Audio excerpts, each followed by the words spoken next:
ओम शांति। आज 9 सितंबर 2024 का मुरली चिंतन है।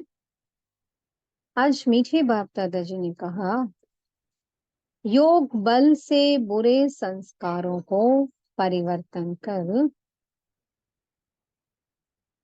स्वयं में अच्छे संस्कार डालो। ज्ञान और पवित्रता के संस्कार अच्छे संस्कार।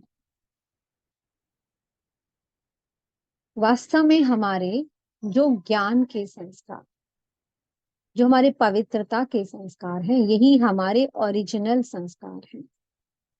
बाबा ने हमें ज्ञान दिया कि मैं आत्मा हूं। हम स्वयं को भूल गए थे, अपने को देह समझने लग गए थे।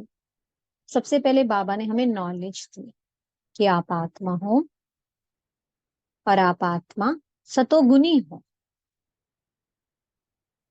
तो पवित्रता, सुख, प्रेम, शांति, ये हमारे ओरिजिनल संस्कार हैं। जब आत्मा अपने स्वधर्म में स्थित होती है, जब हम आत्माएं पाठ बजा रही हैं और अपने स्वधर्म में स्थित हैं, तो हम आत्माओं के अनादि संस्कार ही जागृत रहते हैं। हम आत्माएं यथार्थ कर्म करती हैं, सबको सुख देना, मन में सबके लिए शुभ भावना रखना, रहम का भाव रखना, सबके लिए प्रेम का भाव रखना। तो ये हमारे ओरिजिनल संस्कार। तो बाबा ने कहा, अपने इन संस्कारों को स्वयं में धारण करो। जो बुरे संस्कार हम में कैसे आए? जब द्वापर आया, द्वापर के आने से उसके बाद क्या आया? देवभान आने से रावण आया, और देवभान से और विकार आने लग गए। काम, क्रोध, लोभ, मोह, अहंकार, भय, ईर्ष्या, आलस, साथ साथ बहुत सारे विकार आ जाते, क्योंकि इन सब के एक के अंदर ही कई अवगुण समाये हुए हैं।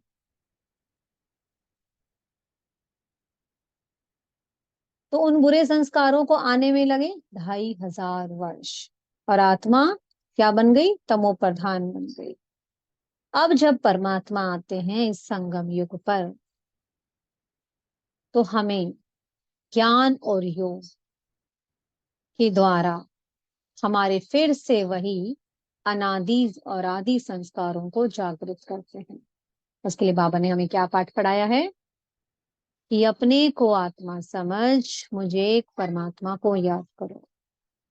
तो जब हम अपने सत्य स्वरूप में स्थित होकर उस एक की याद में रहते हैं, तो हमारे पवित्र संस्कार जागृत होने लगते हैं।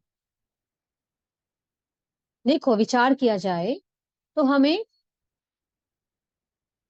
सतो प्रधान से तमो प्रधान बनने में लगे पूरे 5000 वर्ष। लेकिन इस संगम युग पर जब हम आत्माएं तमो प्रधान बन गई, तो सिर्फ इस 100 वर्ष के इस पीरियड में हम आत्माएं तमो प्रधान से क्या बन जाती हैं? सतो प्रधान। उसमें भी ये कोई जरूरी नहीं है कि सबको पूरे 100 वर्ष मिलते हैं। किसी की 20 वर्ष की यात्रा है, किसी की 30 वर्ष मिले, कईयों को 40, कईयों को 50। सबकी अपनी अपनी यात्रा है ना।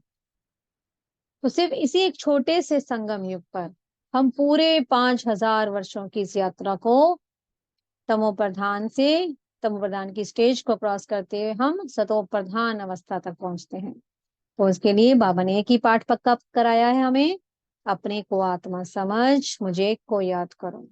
तो जितना जितना आत्मा परमात्मा को याद करती जाएगी, आत्मा में पवित्र संस्कार जागृत हो जाएंगे, आत्मा पवित्र बनती चली जाएगी।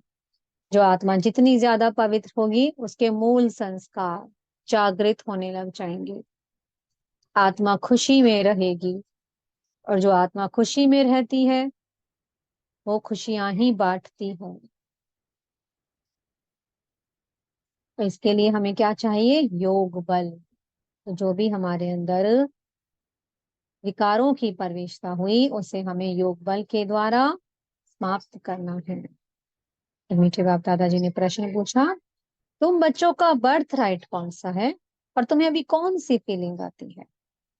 तो बाबा ने बताया, बच्चों का बर्थ राइट क्या है? हर बच्चे का बर्थ राइट है मुक्ति और जीवन मुक्ति। जब आत्माएं परमधाम से आई इस धरा पर, जो भी आत्माएं आई, नंबरवार हर आत्मा आती है, चाहे किसी के 84 जन्म है, चाहे लास्ट का एक जन्म क्यों ना हो।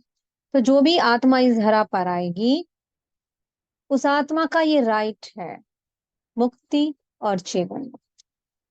इसमें आत्माएं बन जाती हैं नंबरवार।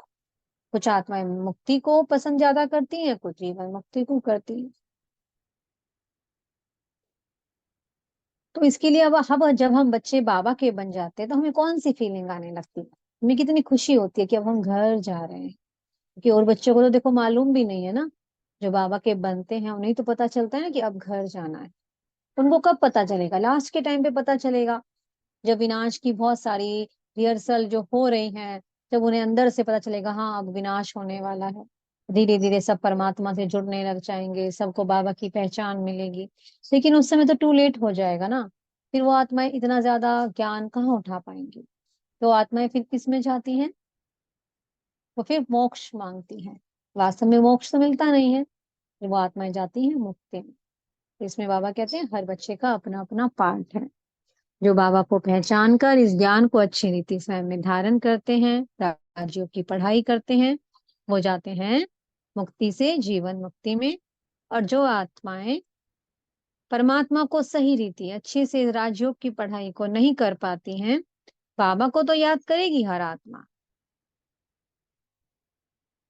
फिर वो जाएगी मुक्ति धाम में, यानी कि शांति धाम।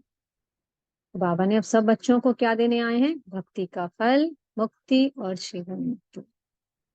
अब सबको शांति धाम में जाना है, इसलिए बाबा ने कहा है सबको हमें सुख देना है, गुणों को धारण करना है।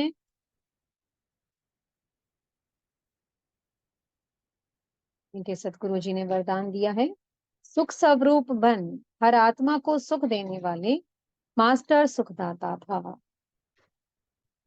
जो आत्मा जितना ज्यादा आत्मा का अभ्यास करती है, अपने विद्युत रूप का अभ्यास करती है, वो आत्मा उतना ज्यादा अधिक सुख स्वरूप का अनुभव करती है।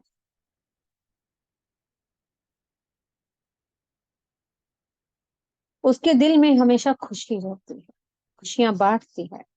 और हम आत्माएं जो संगम योगी ब्राह्मण बनते हैं, परमात्मा के डायरेक्ट बच्चे बनते हैं, वो सुखदाता के बच्चे बनते हैं, तो हम भी कौन हो गए? मास्टर सुखदाता। सुखदाता तो हमेशा सुख ही बांटेगा ना। तो इसलिए हमें सबको सुख देना है, सुख देना है, सुख देना है। ना तो दुख लेना है, ना दुख देना है। ओम शांति। बहुत बहुत शुक्रिया प्यारे प्यारे हमारे मीठे मीठे बाप दादा जी का। ओम शांति।